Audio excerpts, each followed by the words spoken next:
I'm going to give you the instructions for this test. I'll introduce each part of the test and give you time to read the question. This test has 3 parts. In each part, you'll hear a number of different extracts. At the start of each extract, you'll hear this sound. You'll hear each extract once only. Remember, while you're listening, write your answers on the question paper. Part A. In this part of the test, you'll hear 2 different extracts. In each extract, a health professional is talking to a patient. For questions 1 to 24, complete the notes with information you hear. Now turn over and look at the notes for extract 1. Listening Part A. You hear a specialist physician talking to a patient called David Johnson.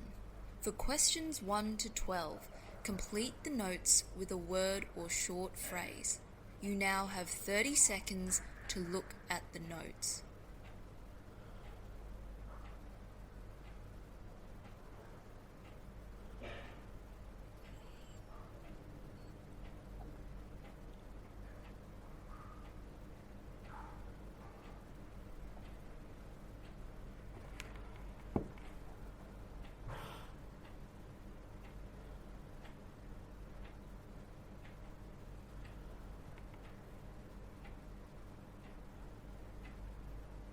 It's nice to meet you, Mr. Johnson. You've been referred to me by Dr. Bruce. Why don't you tell me why you're here? About a week ago, I was in a car accident. Nothing really happened at the time. I spoke to a doctor that day, but he was still a bit concerned. So a couple of days later, I think it was about that, I definitely started to feel a little bit different. So what happened when you first went to the doctor? Well, right after the accident, there was really no problem. I didn't feel anything. It didn't hurt at all.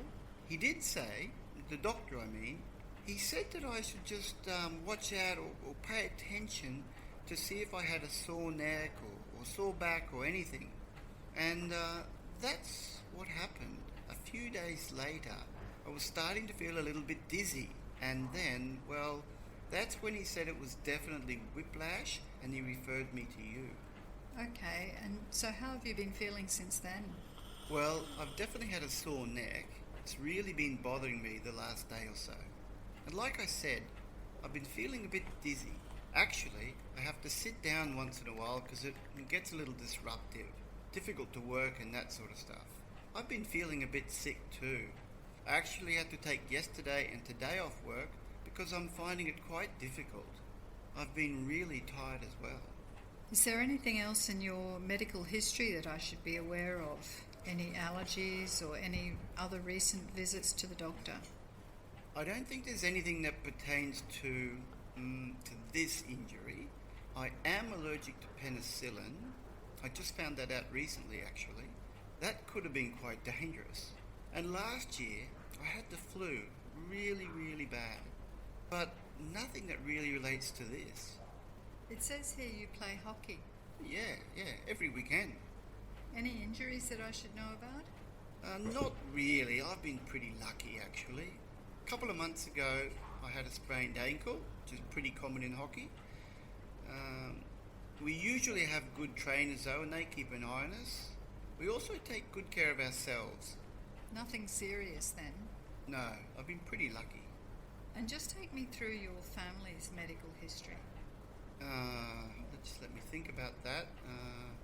Well, there's hypertension and heart disease. Those are 2 things that have been there for my grandparents and my parents. My parents actually take it quite seriously, so they're eating a lot better these days. I do as well. And my grandfather had a stroke a few years ago. That was pretty hard, and now he's showing some early signs of Alzheimer's. Okay, well I'd like to examine you in a minute, but first I really need to make you understand you're going to have to stop the sports for the moment. Oh, really? Uh-huh. That's kind of a tough one, Doctor. Sports are a pretty big part of my life. I mean, I really don't know how I feel about, like It's pretty tough for me to sit still, and we have to do this big hockey tournament next week. Is there really no way I can play in that? I mean, I can take it easy when I am playing. There's got to be a way I can get out on the field. I mean, I've been working toward this all year. Well, I can't stop you from playing, but I strongly advise against it because if you get hurt, you can cause some permanent serious damage. So you really need to rest and stay off your feet until we know what's causing these symptoms. What if I'm feeling okay by next week? Would it be alright to, play then? If that was the case, I mean.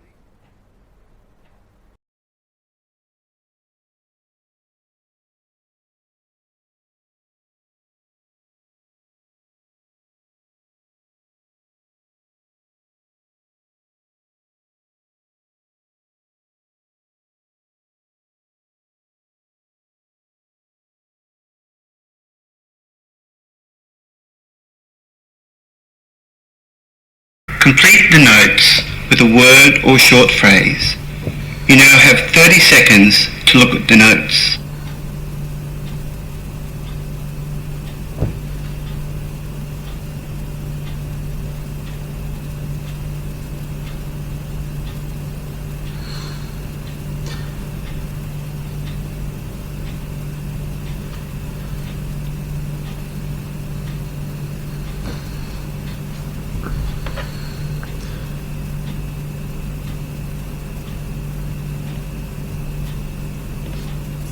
So, Mrs. Wilcox, your GP referred you to me because you've been having a bit of trouble sleeping.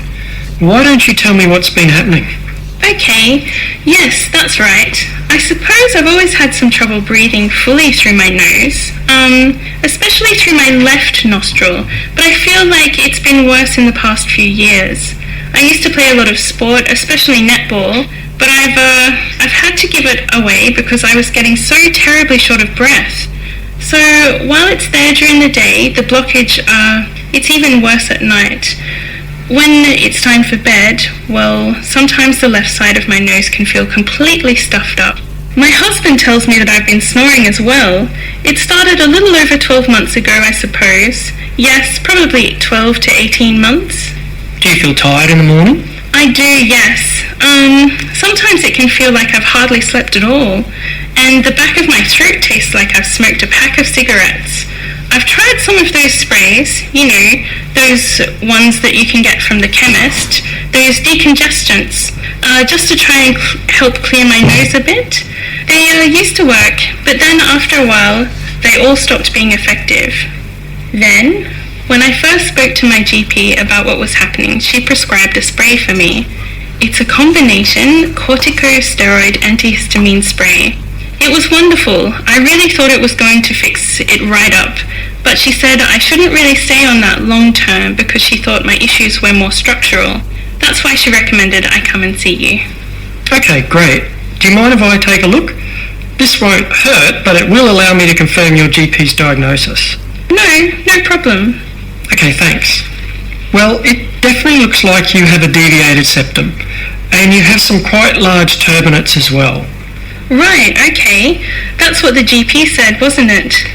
Yes, it isn't so unusual. Almost no one has a completely straight nose. The issue is that yours is affecting your breathing, and that's making it harder for you to sleep. Yes, that's right. Can it be fixed then? It can, yes. The best option is usually a very simple surgical procedure called a septoplasty. Right, I see. Surgery. I'm not so keen on that. The only other time I had surgery was on my knee, and it wasn't very successful. If anything, I think it actually made it worse. Well, septoplasty is very successful and very common. It will allow me to straighten and align the cartilage structure that exists in the midline of your nose, and you'll find you'll be able to breathe much more freely after that. I just don't know if that's the way I want to go. There are other options we can try, perhaps less structurally invasive. I can outline some of those if you like. Yeah, I just don't know. I can suffer with a bit of anxiety sometimes, you see. It's something I've had to battle with for a while now. I suppose I'm just a little worried that if we decide to go ahead with surgery, I might have some sort of panic attack, on the day itself. I just don't know what I should do.